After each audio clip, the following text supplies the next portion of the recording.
안녕하세요 고등부 여러분, 3월 18일 오늘의 큐티입니다. 오늘 우리에게 주시는 하나님 말씀은 마가복음 7장 24절에서 37절까지 말씀입니다. 오늘 이 영상을 보기 전에 하나님 말씀을 펴고 3번 이상 이 말씀을 읽어보기를 바랍니다. 오늘 말씀의 제목은 참된 믿음 2입니다. 오늘 본문에서 예수님께서는 이방 지역인 두로로 가십니다. 거기서 한 여인을 만나게 됩니다. 이 여인에 대해 오늘 본문 26절에서 이렇게 말씀합니다. 그 여자는 헬라인이요 수로보니게 족속이라 자기 딸에게서 귀신 쫓아내 주시기를 간구하거늘. 수로보니게 출신의 이방 헬라인인 이 여인에게는 귀신 들린 딸이 있었습니다. 예수님께 나아와 자기의 딸을 사로잡고 있는 귀신을 쫓아내달라고 요청했습니다. 그런데 예수님께서는 그 요청을 거절하십니다. 27절입니다. 예수께서 이르시되 자녀로 먼저 배불리 먹게 할지니 자녀의 떡을 취하여 개들에게 던짐이 마땅치 아니하니라. 물론 당시에 많은 유대인들은 이방인들을 개처럼 여겼습니다. 그런데 왠지 예수님께서 그러한 표현과 태도를 보이셨다는 것이 좀 낯선 일입니다. 너무하다 싶기도 하죠. 아니 어떻게 예수님께서 유대인만 자녀로 이방인들을 개들이라고 막말을 하실 수 있느냐 이런 생각이 들기도 합니다.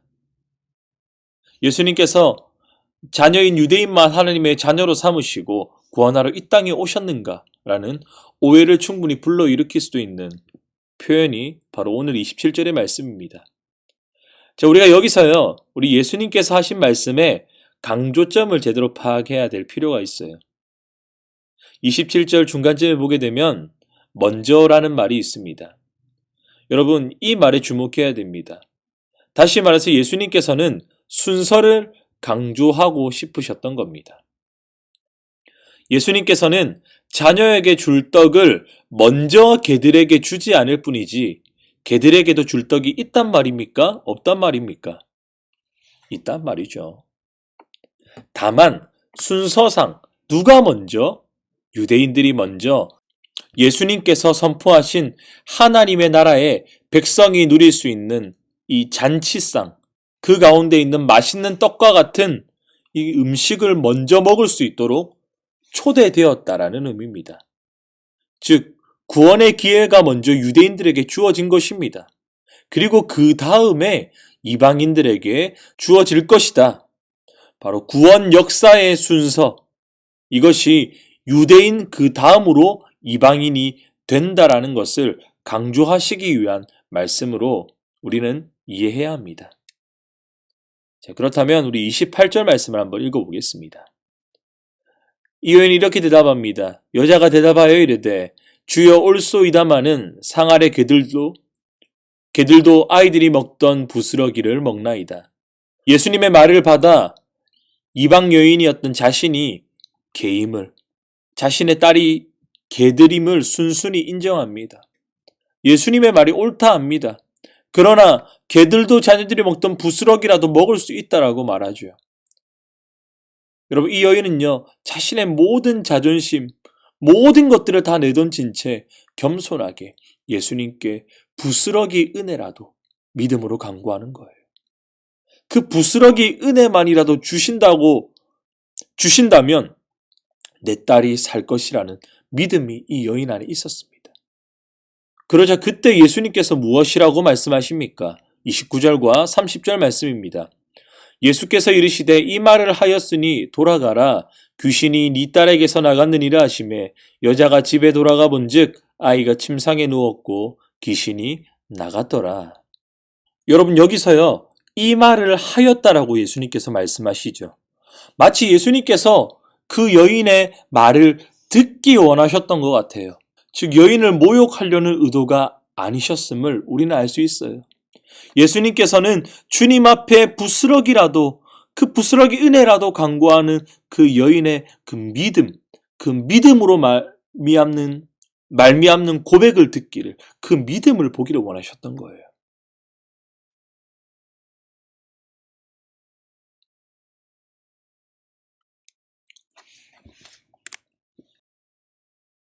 여러분, 유대인들은 자신들이 하나님의 백성이라는 선민의식, 이것이 깔려 있었습니다. 그렇기 때문에 나는 당연히 하나님 백성이야 라고 생각을 했어요. 그렇기 때문에 이방인들, 이방 지역에 사는 이들, 하나님 백성 바깥에 있는 자들을 다 외인이라고, 하나님의 백성이 아니라고 하며 그들을 괴로 취급했다는 겁니다. 그리고 그들을 부정하다라고 생각했어요. 더럽다라고 생각했어요. 죄인들이라고 생각했다는 겁니다. 여러분, 그런데요, 오늘 예수님을 통해 온 하나님의 나라, 그 구원의 역사가 누구에게 나타납니까?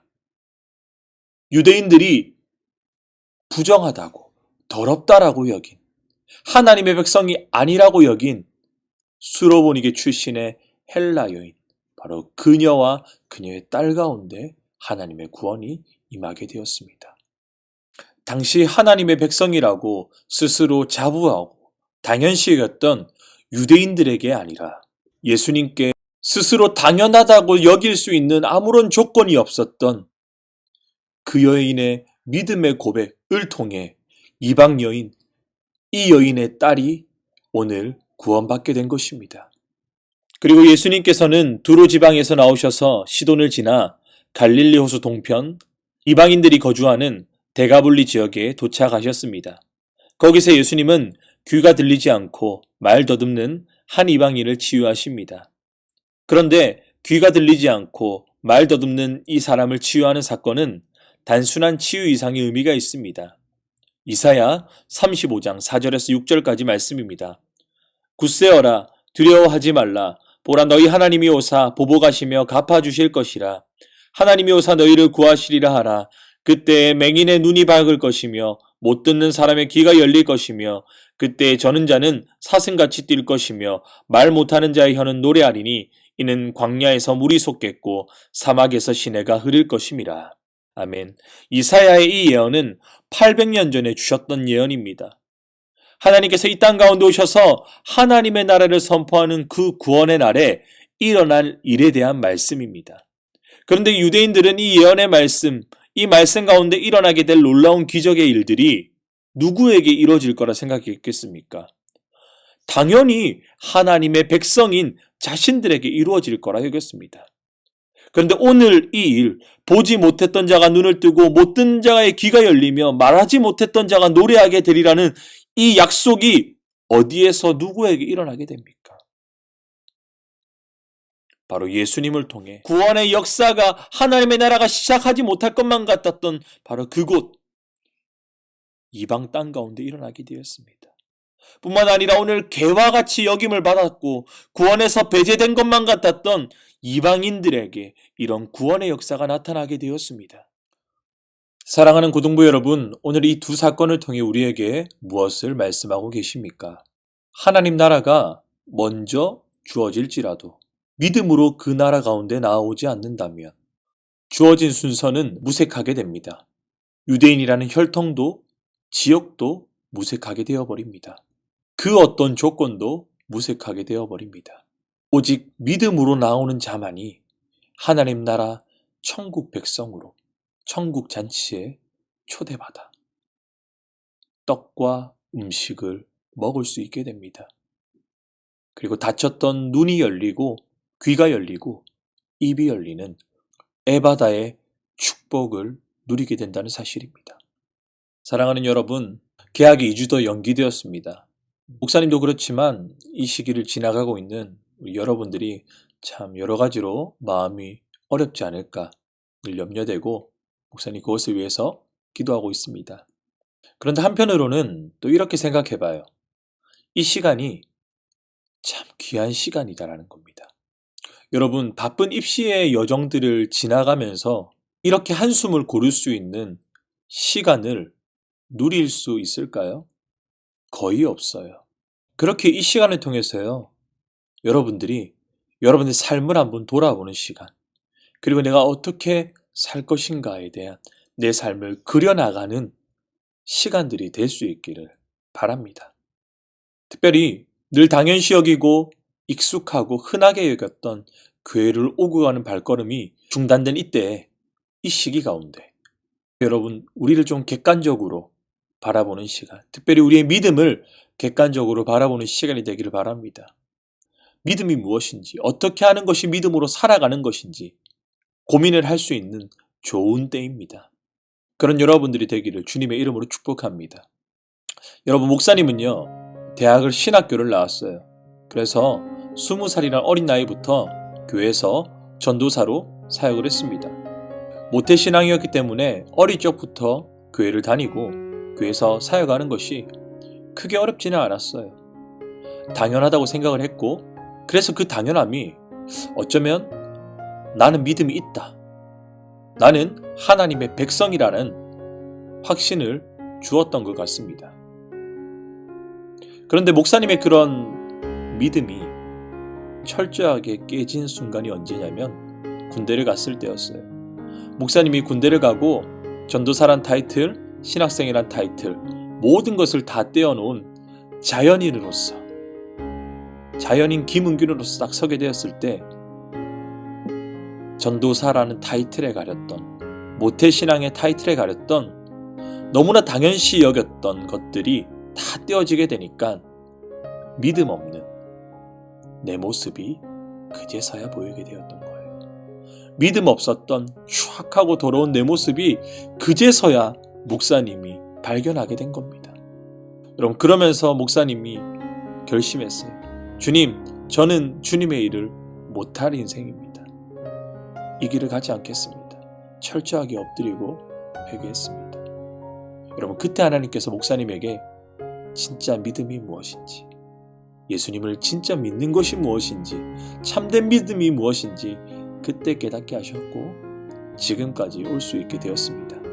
교회를 어릴 적부터 다녔고 내가 신학교를 가고 목사가 된다고 할지라도, 교회에서 아무리 열심히 봉사하고 섬긴다고 할지라도, 내 부모가 교회를 다닌다고 할지라도, 온 가족이 예수님을 다 믿는다고 할지라도 그것이 당연히 하나님의 자녀로 하나님 나라에 들어갈 수 있는 자격증이 되지 않는다는 사실을 기억해야 합니다. 여러분, 오직 믿음입니다. 그렇기 때문에 진짜 잘 믿어야 해요. 부디 코로나19로 인해서 여러분 인생 가운데 어떻게 보면 다시 오지 않을 수도 있는 이 시기 가운데 여러분, 아무 생각 없이 아무렇게나 이 시간들을 낭비하지 마세요. 이때 우리의 믿음을 객관적으로 돌아보고 점검할 수 있기를 바랍니다. 믿음이 없는 친구들이 있다면 예수님을 인격적으로 만나는 복된 시간이 될 수 있기를 주 예수님의 이름으로 축복합니다. 아멘. 기도하겠습니다. 사랑과 은혜가 풍성하신 하나님 아버지, 오늘 우리에게 주신 이 하나님의 말씀을 우리의 마음 가운데 새깁니다. 우리 사랑하는 고등부 친구들, 진짜 예수님을 잘 믿는 참된 믿음의 사람들 되게 하여 주시옵소서. 감사드리며 주 예수님의 이름으로 기도드립니다. 아멘. 감사합니다. 오늘의 큐티를 마쳤습니다. 내일 봅시다.